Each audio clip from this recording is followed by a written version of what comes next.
Welcome to VFD Vibes, your place for all things related to variable frequency drives. If you're interested in how to make things turn, or manufacturing technology in general, then this is the place for you. When most of us think about VFDs, we're usually living in the low voltage world. 480 volts, maybe 600 volts if you're feeling adventurous or live up in Canada. But once horsepower climbs and systems get bigger, that low voltage playbook starts to fall apart. That's where medium voltage comes in.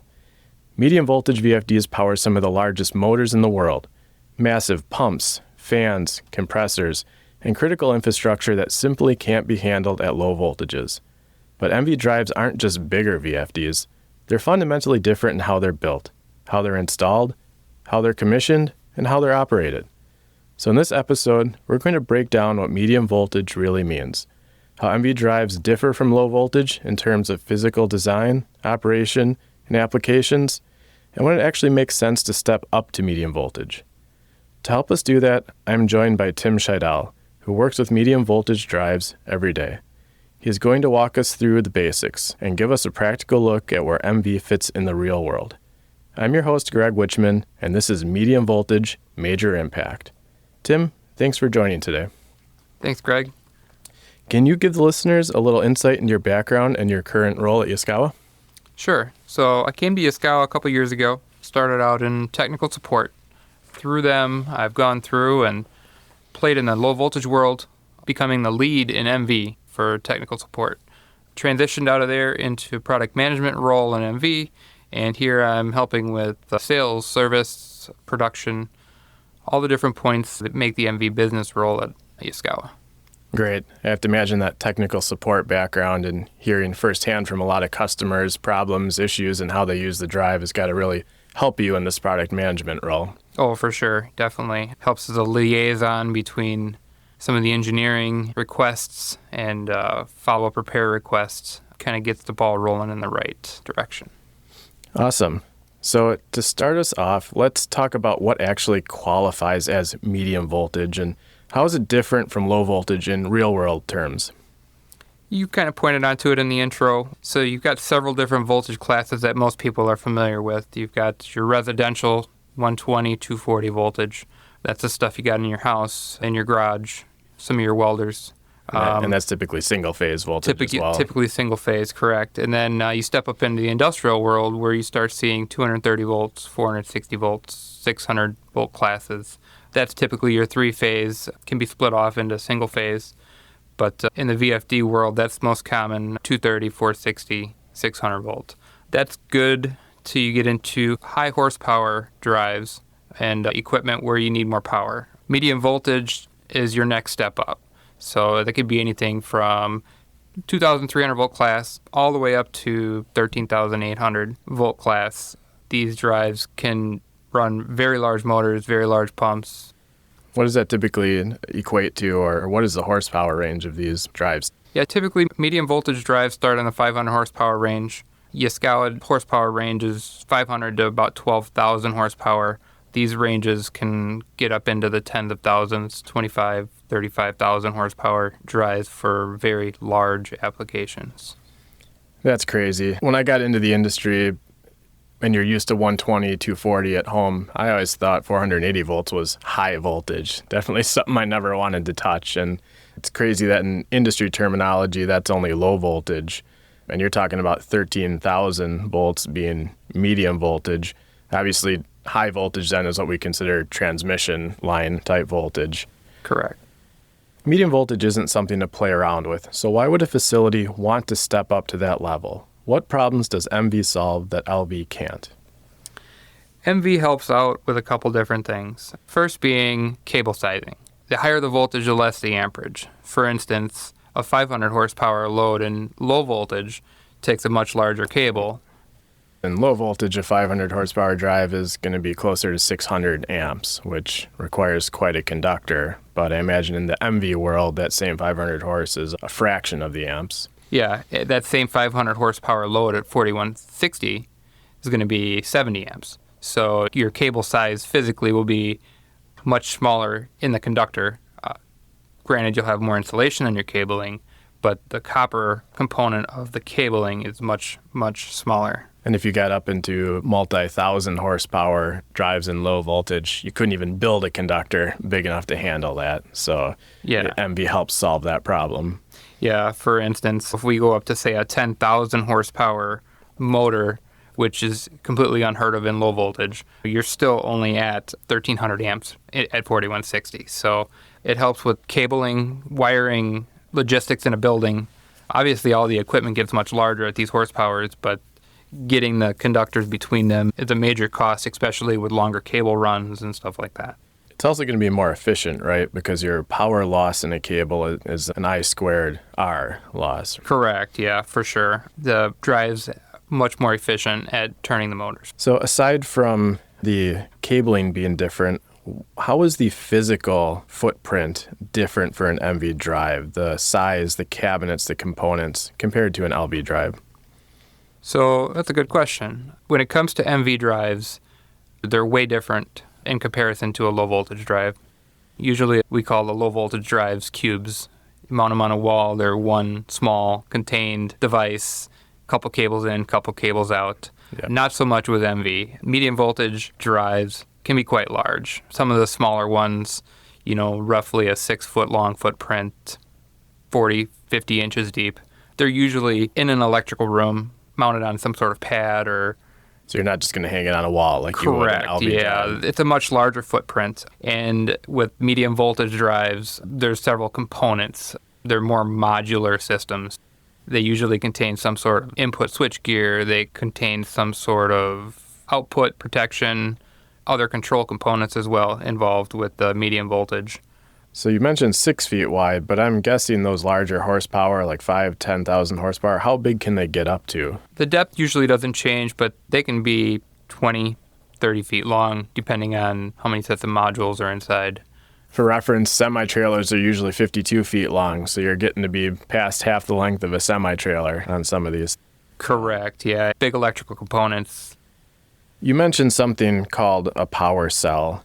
And that's not a term I hear when I talk about low voltage drives. Can you walk us through the major internal differences like power cells, the transformers that are used, and any other topologies of the MV drive? Yeah, for sure. In the low voltage world, you use single IGBTs to control the output of the drive. Medium voltage uses several different sections. As I alluded to before, you've got an input section, you've got a transformer section.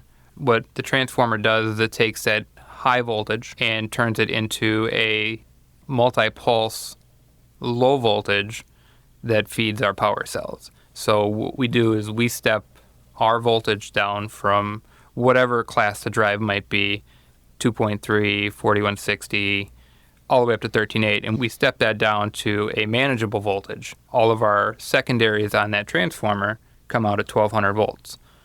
That 1200 volts then feeds power cells to power modules. Those modules are similar to low voltage drives where they take that AC voltage and turns it into a DC bus. And then what we do is we cascade those power modules, power cells, into stages to where we can create our 3 output waveforms. Because by putting those cells in series, then you're stacking that voltage back up to what you require for the output. Correct. But that allows you, instead of building one ginormous inverter, which would be not feasible, you're breaking it down into smaller jobs and then adding it back up again. Correct. And that definitely helps with the output wavelength as well. The power that comes out of a power cell then, is it stacked DC and then inverted at the end, or does it actually come out as AC? It's rectified DC just like the low voltage drives. Okay. So each power cell is kind of a different level. So depending on the output voltage needed, we will actually series power cells to get to those higher voltage levels. Okay, but the power coming out is DC. Correct, yeah. So it almost looks like the same thing if you stacked a bunch of batteries in series, the voltage all adds up as you go through Correct. Each of them. Yep, maybe we just time the cells correct to stack that voltage. You mentioned phase shifting. In low voltage world, your common drive is a 6 pulse, and we're seeing it less and less. There used to be things like 12 and 18 pulse to help reduce harmonics. A lot of that's going away for technology like matrix drives with active front ends. But If you looked at an MV drive, would I say it's a 6-pulse drive, or how are they typically set up? So the transformer inside of a Yaskawa drive is a 36-pulse transformer. What that does is that feeds our power cells, and the way the infrastructure is inside of them, it has rectification where it stacks it in 17 levels to create your waveform. And I have to imagine that's pretty good for the harmonic performance of the drive then. Yeah, our drives with that output waveform, our THD is less than 2.5% without the need of any kind of input or output reactors. Wow, I don't know the requirements for MV. I dealt with IEEE 519 for LV, but I have to imagine that meets most requirements. Yeah. Yes. With an LV drive, oftentimes there are replaceable components. And if there's a big enough failure, you have to replace the whole cube, as you call it. With these giant MV drives, you mentioned kind of this modularity. So are parts replaceable? What happens if a power cell or something does go bad? I mean, Yaskawa products never go bad, of course, but we can't control all circumstances. And is there easy maintenance that can be done on these? Oh, for sure. So the way our drives are designed, our power cells are very modular. They take very little time to take in and out. They're not repairable at the component level. So if there is a failure in a power cell, we just have you swap that power cell in and out relatively quick. No programming, few bolts, few cables. And I assume you want to turn the power off before you do that. Generally, yeah. Generally. I have to imagine these big cabinets, this large amount of power, that even though we've reduced the current a little bit, we're still talking massive power, and that's got to generate heat. So how do you cool an MV drive, and is it different than LV? And do we get into things like we're seeing at data centers these days, like liquid cooling? Oh, yeah, for sure. Medium voltage drives can be cooled with airflow or with the liquid. Generally, the smaller drives are air-cooled, small enough that they can easily be managed with forced air cooling or even air-to-air exchangers in situations where you may have an outdoor drive. We can control that temperature.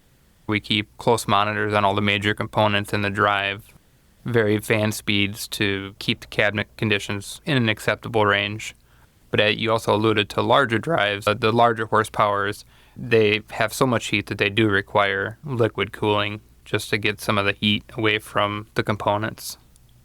I imagine, while liquid cooling sounds cool and flashy, I remember building computers in my teenage years, and it was so cool if you liquid cooled your graphics card and processor to get every bit of performance out of those old Pentium chips. But electronics don't like liquids in general, so there are some Correct. Potential cons to liquid cooling, I would assume.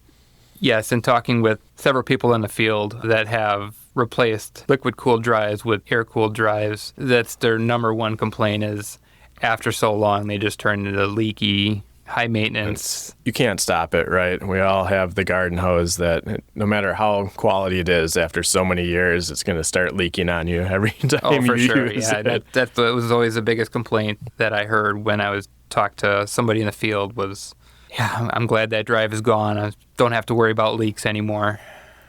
And while there are some larger horsepower drives out there, Yaskawa is basically engineered a way that all the way up to our 12,000 horsepower largest drives, we can efficiently air cool them and not worry about any of the cons of that liquid cooling. Correct, yeah. All of the Yaskawa product is air cooled.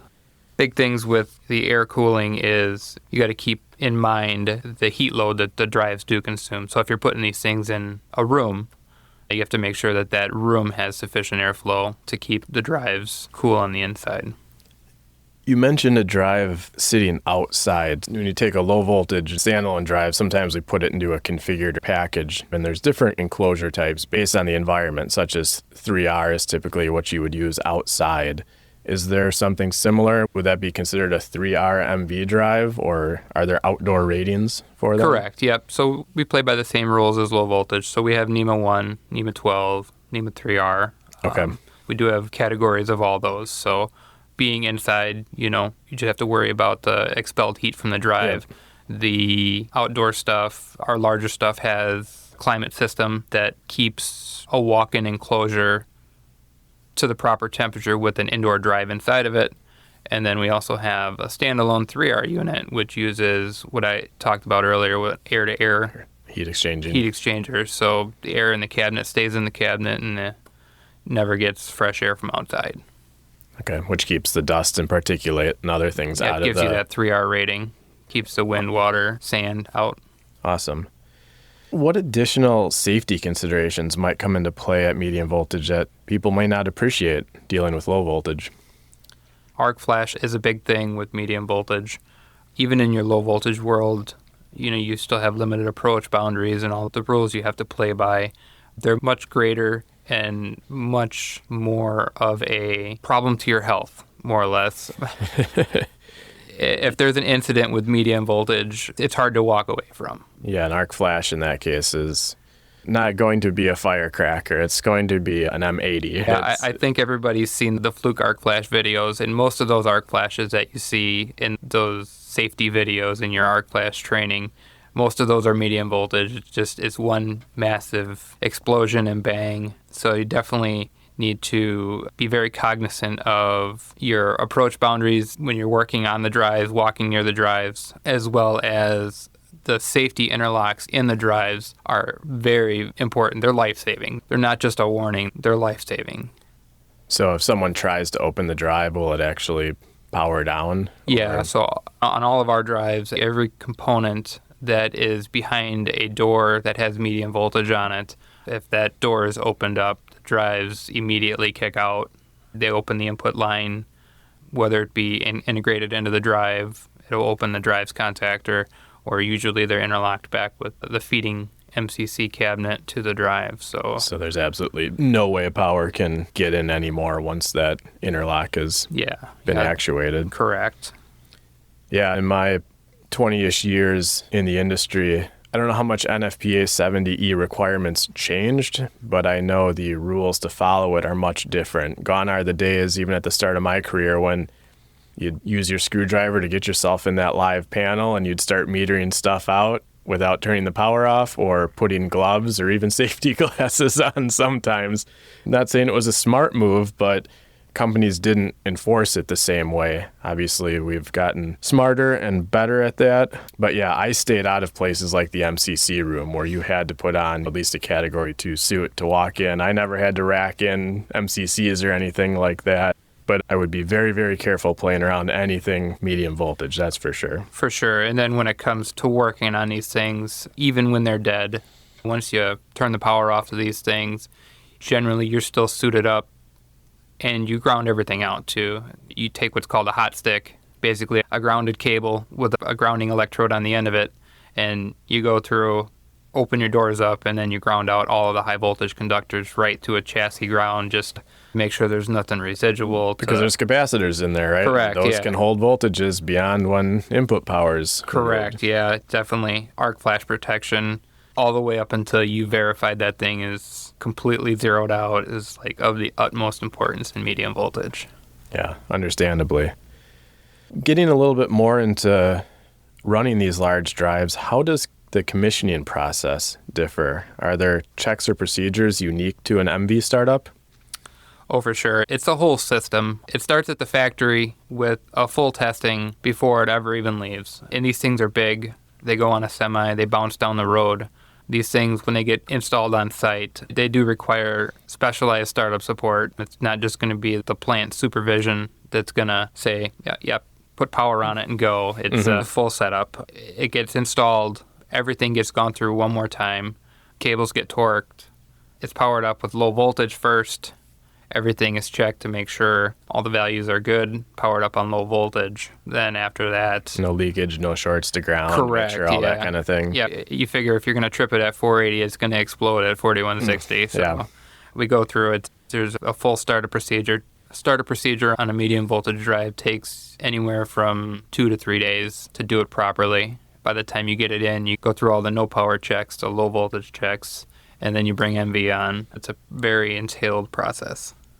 Yeah, understandably so, with the risks involved at that kind of potential. Once you're up and running, what does ongoing maintenance look like for an MV drive? So they're actually fairly simple drives. Just your normal check them over. A lot of visual checks with medium voltage drives. Look for any debris, anything that could cause arcing inside of the enclosure. Filter maintenance, air filter, we talked about air cooled. You got to keep the air moving. So you have to make sure that the filters stay clean. You have to verify that the fans are running. Yeah, but they're actually turning. Correct, yeah. All of our fans have detection circuits in them. So the drive does know when a fan goes down in our case. But once again, you definitely have to make sure that even though it's turning, you got to make sure we're still moving air through the drive. So got to make sure we keep the filters clean. For visual inspections, do you have to physically remove power cells to do that, or is there a way to... Nope, it's power it down. We open all the enclosure up. Your normal housekeeping, maintenance, cleaning, Okay. Get rid of anything that could be in the cabinet that maybe has crawled in and died. All the normal housekeeping. Yeah. Squirrel. Yep, squirrel. It's mostly bugs. A lot of times you get a lot of bugs and stuff in there. You don't want to have a lot of bug residue laying around. So for a lot of people, it seems crazy, almost insane to say that I need a 1,000, 5,000, 10,000 horsepower motor, which is powered by these drives. What types of applications actually do require this? Some of the major applications that we deal with are very large mining conveyor applications, water, wastewater, very large pumps and fans. And then another one we deal with a lot is oil and gas, fracking pumps. So these guys require high horsepower applications because they're doing... You could have a viscous liquid, and we know pumping, the faster you want to move it, it's exponentially more power to get it flowing. Correct, yeah. You figure moving oil down a 3-foot diameter pipe across the country. I'd say hundreds or thousands of miles, right? Yeah. It's hitting pumping stations along the way. And correct, yeah. Booster stations along the way. Another one would be water, wastewater, stormwater. I know there's a lot of low voltage applications for smaller pumps for stormwater and wastewater. But when you need to empty out Yeah, think of a full municipality, and just this last fall up here in the Midwest, we had one of the most torrential downpours in recent history. I think we got over 14 inches of rain in a 24-hour period. Yeah. Sewers were backed up left and right, houses were flooded, and it was not a pretty scene, but I could imagine an entirely full sewer of water that needs to get moved somewhere. That's massive power required for that. Oh, for sure. And then you get out on the coast, deal with surge water from storms and stuff like that. You got those big surge basins. Definitely using high horsepower stuff for that. You have to pump those tsunamis back out to sea. Yeah, send them back to where they came from. So there is some overlap between LV and MV, especially in that 500 to 1,000 horsepower range. Are there situations where LV might still be the better choice? Oh, definitely. So we kind of talked a little bit about what you might have available to you for incoming line voltage for your building. And then there's other things such as price. Price is the big one, right?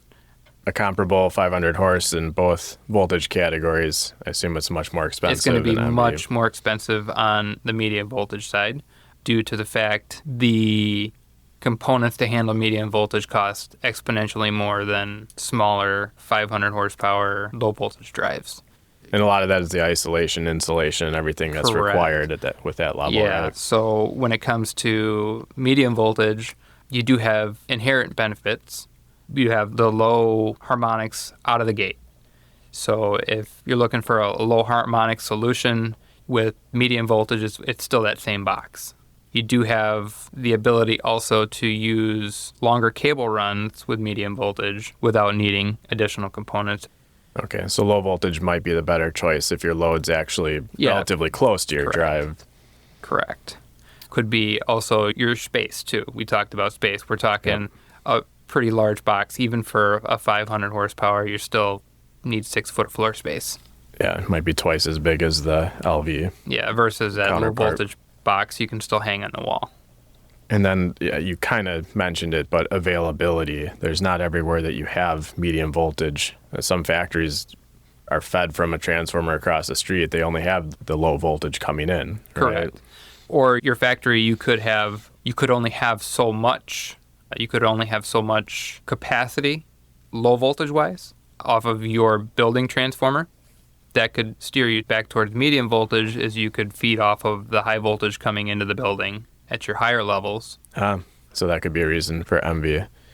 And then obviously the downsides of all the higher arc flash potential risks and things like that could be another reason you choose LV over Correct, MV. yeah. And familiarity as well. If you know how to work on a 480 volt motor, you know how to, Yep. you know the 480. Yep, local Troubleshooting. support, technicians, things like that.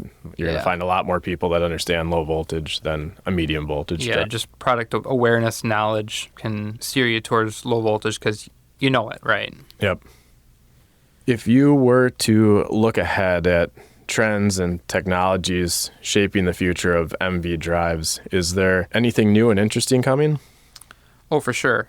Floor space is a big thing. Trying to get that footprint into a smaller space. There's a lot of adaptations from soft starters to drives nowadays. So soft start footprints are much smaller than MV. So finding places for these big drives in already established rooms are becoming harder and harder. So trying to reduce footprints is definitely something that I think everybody's trying to do. Try to get more into a smaller space.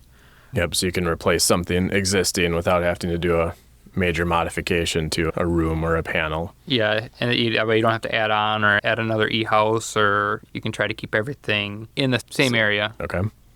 Everybody's pushing for efficiency, trying to get the best bang for your buck when it comes to paying for your power.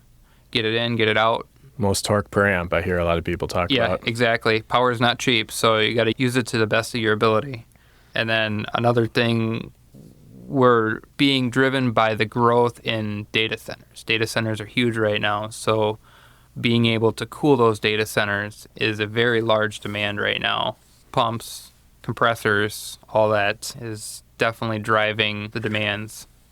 Yeah, that makes sense. Seems like data centers are the boom right now, putting pressure on a lot of VFD manufacturers to supply a number of drives and innovation to be, like you said, more efficient and really meet the needs of this coming technology.